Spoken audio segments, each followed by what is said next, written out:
You've got Ole Miss next week, which is going to be. I don't think anybody should sleep on that game. That's going to be a really tough game at night in Oxford. Huge test, and then come home, play Prairie View A&M. Should be able to get some younger players some action in that one. Rest guys up, and then a trip on the road to LSU. And I don't think fans should sleep on that one either. But with the way A&M's playing, there's no reason that they shouldn't be able to run the table and possibly finish 3-0. And wherever that leads you, it's still going to build tremendous momentum in Jimbo Fisher's fourth year. And again, it's just remarkable to think, to this point about where this season is.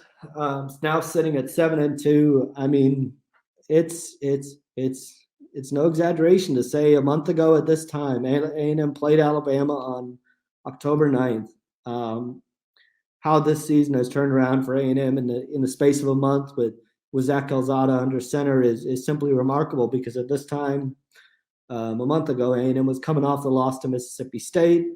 Alabama was coming in, the top-ranked team in the country. And there were questions about where A&M was going to go.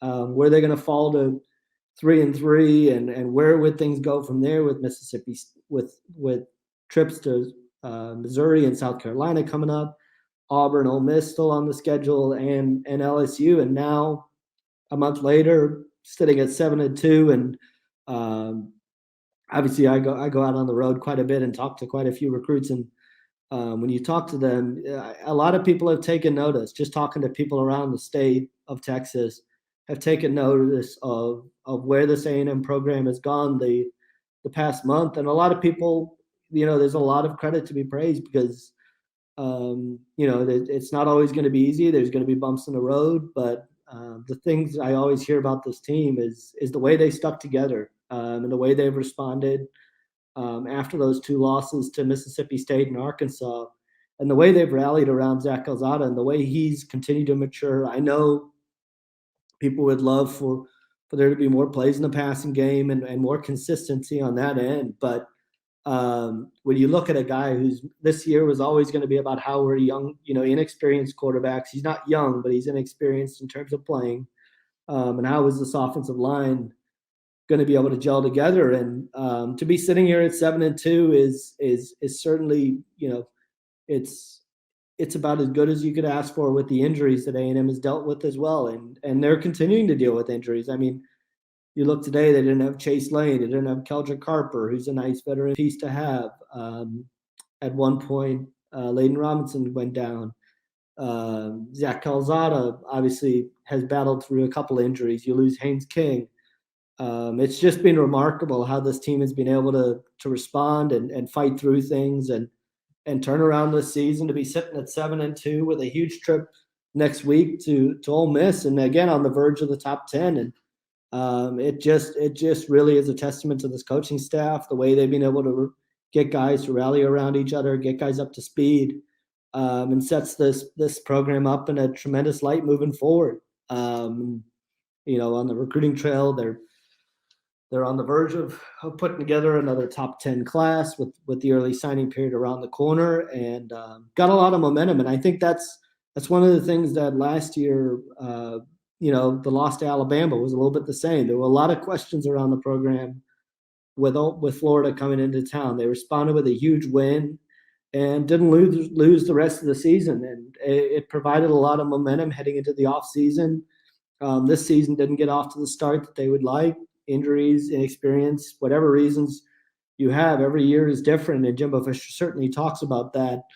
But to come out and to be able to respond in this way was absolutely tremendous, and it sets them up well moving forward as well. And there's a lot still to be done. They'll be keeping a close eye. They'll be big fans of LSU, even LSU tonight, if LSU can go ahead and do it, because if you look at, they also needed Mississippi State to lose one more time, and that happened this afternoon. Arkansas, which was playing at the same time as A&M was, beats Mississippi State 31-28. So looking at scenarios for A&M, in terms of getting to Atlanta and being able to get to the SEC championship game and face Georgia. A&M needed a loss by Mississippi State, and they needed one more loss by Alabama, and they needed to win out. And they took care of business this afternoon in